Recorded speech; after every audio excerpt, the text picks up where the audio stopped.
began. Coach, any special words at halftime that lit the fire, so to speak? Any? Man up, step up. You know, what are you waiting for? You're at home. You have your home crowd. You know, our administration is there. Just go and play. You know, play with some confidence. And little by little we did. And I got a little nervous. I don't remember what the score was when we came back to tie it up, and then we gave up a face-off goal right away. And that hole got deeper. And there's a lot of times you'll notice when you're behind, you have to expend so much energy just to get back to level ground that one goal by the other team can just deplete you of energy. And these guys didn't give. They didn't give. And I don't know if you guys met Jay Card. He showed up 5 minutes before the end of the game. This is him number 20, right? He had some things he had to take care of in the first 55 minutes. What's Ryan Smith's status? We're going to have it taken a look at. You know, he went down, twisted it. You know, everybody is a doctor until the X-rays come back, and we're praying for Ryan that it's not a torn ACL. If it is, then we're going to support him. He's one of our guys. We're going to support him. One man's floor is another man's ceiling, and we're going to have to step someone else up, and we're going to have to just, everybody gets another shot at it. So we'll be good to go, but I'll be with Ryan tonight, and we can get his X-rays as soon as possible. Most of the time you have to wait for some swelling to go down to get a great read. Question? Right knee? Is it which knee was it? Oh, you don't know. Right knee. I think it was right. Right You knee. think it was right? Yeah. I think it was right. Question for Jay. Jay, can you talk about, you're tired, expending the energy coach is talking about, it's 8-8, they go up 10-8. Tell me what your thoughts are, what's the reaction, especially knowing that, you know, you're going to be one of the guys that has to step up. Coach always told us to stick to the game plan no matter what, and you know, we started making the comeback, and you know, one goal goes either way, so kind of thought to myself, it's only one goal, one shot, we just got to win the face-off, and then next thing you know, we started rolling, and we just, all our guys stuck to the game plan, and we were successful in the end. Talk about the last goal. I don't really remember it, to be honest. It was kind of like a fast break. My defender went one way, I went the other way, and next thing you know, I was right on the doorstep, and I was lucky enough to finish the ball. One of the things that comes back and haunts me a little bit is I think we hit the pipe a couple of times, right? Five. Yeah. You know, that's those plays. You know, as exciting as they are, and you hear the crowd go nuts, it's anguish. You know, I mean, we're literally centimeters away from maybe turning that game 1-0 us instead of 1-0 them, and then now the story is different. So, little things. One of the obvious stats I see here is turnovers. I mean, you only had 7 turnovers where UMass had 17. I mean, talk briefly about the defense. Yeah, I mean, listen, everybody's definition of a turnover is a little bit different. I'm going to say that the game that I just watched, I think we turned the ball over more than 7 times, but my definition might be a little bit different than, you know, the scorekeeper at the time. And so I don't think that we played very well in the first half, and I thought we turned the ball over unnecessarily.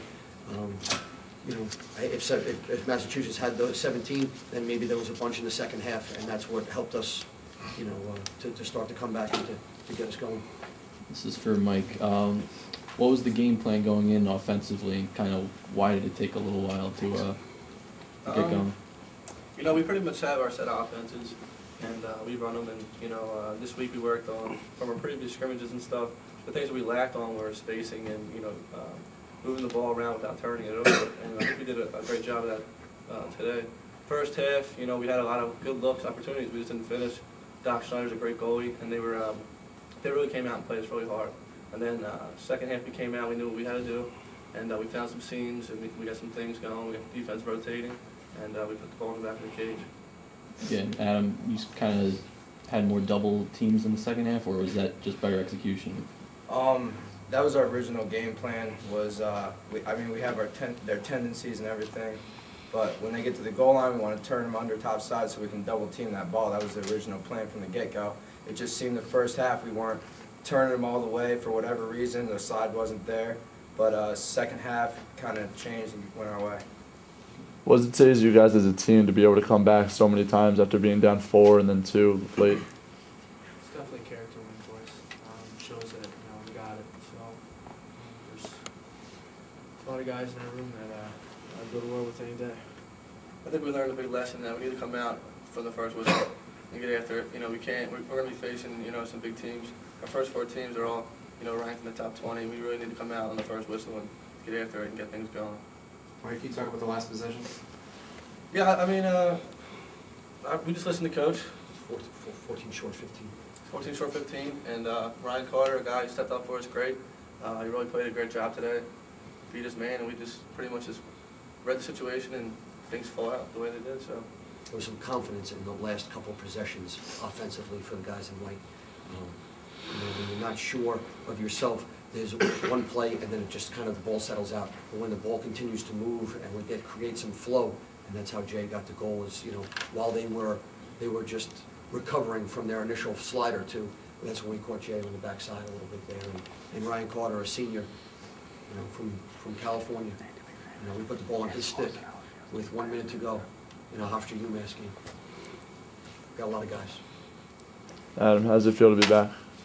Oh, it feels great to put on the jersey. I actually was talking to him before the game, and I just looked at my jersey, and I was just smiling, just real excited, ready to go. And when I put it on, it was just, you know, that feeling. Can't really describe it. he was actually kissing the jersey. Please don't put that in. Coach, you had several wins last year, dramatic victories coming from behind. And so how much of the residue of that carry over to a game like today where you're down, as I said, 2 goals, and they still, you know, the basic team is still here? All right, I think a lot. You know, a lot. Some, you know, talent at times returns, but chemistry doesn't. But there was a lot of memories of last year, some 1-goal games, and another memory today. I mean, those guys, they didn't quit. And hats off to Greg Canella and UMass after going through a rough season last year to get those guys back. You know, that's a tough team to face because they know what they lost last year, and they play with a purpose. And they came into our house and they blew the front door down, and we had to rebuild some things in the second half. But our hats go off to them. That's a hell of a lacrosse team in Massachusetts, and Coach Canella does a wonderful job every year. What was the reason for Anthony being out? Is it just 1 game? Yeah, Anthony will be back next week. Okay. Yeah. Is it a violation of rules? Yeah, he broke a team rule, but I tell you what, we just mentioned it in the locker room, and we're thrilled to have him back. Anthony is equally as thrilled. He's back. What does it say to you guys, or who's been stepping up, but now the Unterstein's gone, who's really felt the pressure to try to step up and be that leader? Well, I think if you look at the stats, you got Steven DiNapoli with 6 ground balls there. Kevin got a lot of ground balls for us, gave us a lot of second opportunities. DNAP's one of those guys that, you know, you look to in the clear to get the ball out. You look to snag up some ground balls on the face-offs, and he's really been stepping up and doing a great job of that. Huge goal by Steven DiNapoli. Huge goal, taking it to the goal on that fast break. He has the green light. He had that Kevin Unterstein green light, and he has taken over his role. You can't replace Michael and Kevin with 2 guys. It's just too much heart and too much effort. So everybody's taking a portion to keep them going. Coach, can you speak about Joe Monsmero clutch down the stretch with those face-offs?